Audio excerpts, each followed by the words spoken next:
ए राजा हम ना जाइब सैया हम ना जाइब तारा संग करे गेहूं के कटनिया। उठावा 1 2 3 4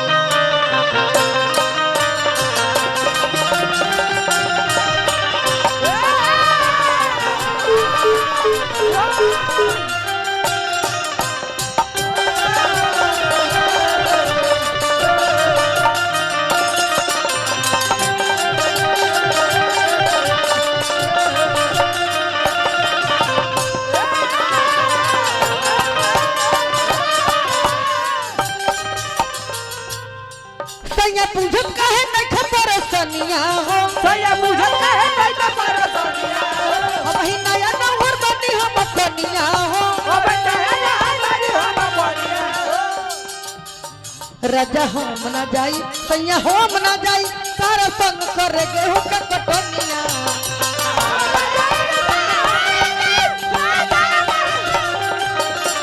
राजा हम ना जाई सैया हम ना जाई तारा संग करे गेहूं के कटनिया।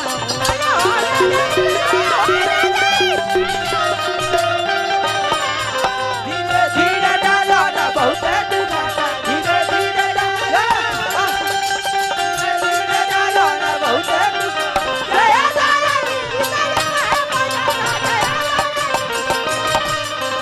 दर्द होता वैसे न सहले चाहता दर्द होता वैसे होता वैसे न सहले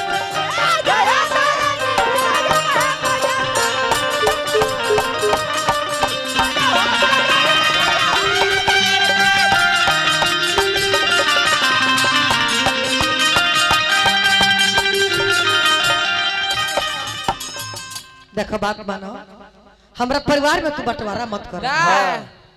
बड़ी भाग से 4 गो परिवार एक में रहेला। आज ये 4 गो परिवार के लेके चलेला उहे महानता हो। अपन अपन हाड़ी बांट के रहलो कोनो महानता ना हो।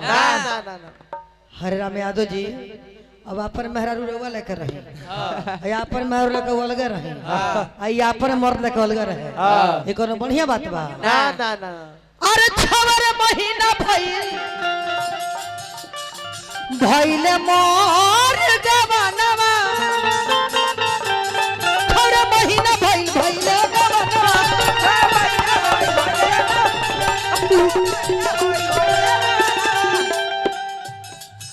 काहे नहीं दुख हमा बुझलो सजनवा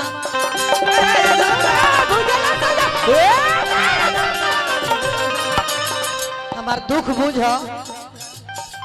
रजमाई तो बड़ी गरिया हो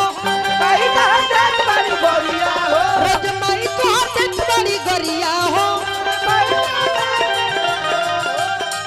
राजा हो मना जाई सैया हो मना जाई तारा संग करे गेहूं के कटनिया। राजा हो मना जाई सैया हो मना जाई तारा संग करे गेहूं के कटनिया।